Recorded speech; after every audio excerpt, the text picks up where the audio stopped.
లష్కర్ బోనాలు చాలా ఘనంగా జరుగుతూ ఉన్నాయి. భక్తుల కోసం అన్ని ఏర్పాట్లు సౌకర్యాలు చేశారు. ఇక భక్తులు భారీగా తరలి వచ్చి అమ్మవారిని దర్శించుకుంటున్నారు. ఇక బోనాలు సమర్పించి మొక్కులు చెల్లించుకుంటున్నారు. లష్కర్ బోనాలపై మరింత సమాచారం మా ప్రతినిధి సుప్రియ అందిస్తారు. లష్కర్ బోనాలు మొదలైనాయి. ఇప్పటికైతే భక్తుల రద్దీ ఇంకా కొనసాగుతుంది. ఇక్కడ భక్తులకు ఎలాంటి ఇబ్బంది కలగకుండా ఉండేందుకు అయితే అధికారులు అన్ని ఏర్పాట్లు పూర్తి. లష్కర్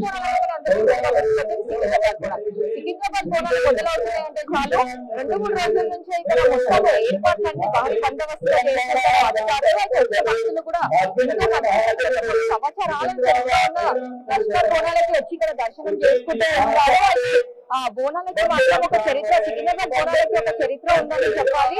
కలేరా వ్యాధి వల్ల కలేరా వ్యాధి తగ్గాలని చెప్పి ఇక్కడ బోనాలు చేశారు. తర్వాత బోనాలు కలేరా వ్యాధి తగ్గడంతో మాత్రం ఇక్కడ ఎంతో ఘనంగా మాత్రం బోనాలు నిర్వహిస్తున్నారు. ఇది జరిగే బోనాల పండుగకి ఉదయం తెల్లవారుజామున మినిస్టర్ పొన్నం ప్రభాకర్ వచ్చి పట్టు వస్త్రాలు అమ్మవారికి అందించిన తర్వాత పూజలు చేసిన తర్వాత నుంచి తెల్లవారుజామున 4:10 నిమిషాలకు అమ్మవారి దర్శనం మొదలైందని చెప్పాలి.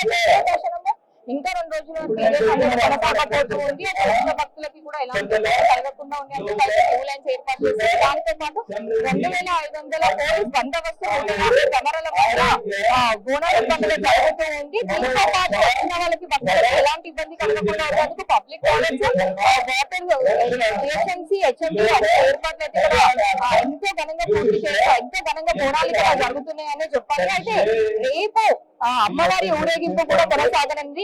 ఇక్కడ వచ్చిన భక్తులకి కూడా ఎలాంటి ఇబ్బంది కలగకుండా ఉండేందుకు మాత్రం 2 బోనాలు తీసుకొచ్చే మహిళలకు ఎలాంటి ఇబ్బంది కలగకుండా ఉండేందుకు మాత్రం 2 క్యూ లైన్లు ఏర్పాటు చేశారు. బోనం తీసుకొచ్చే మహిళలకి ఒక క్యూ లైన్, బోనాలు లేకుండా వచ్చే మహిళలకి ఇంకొక క్యూ లైన్ ఏర్పాటు చేశారు.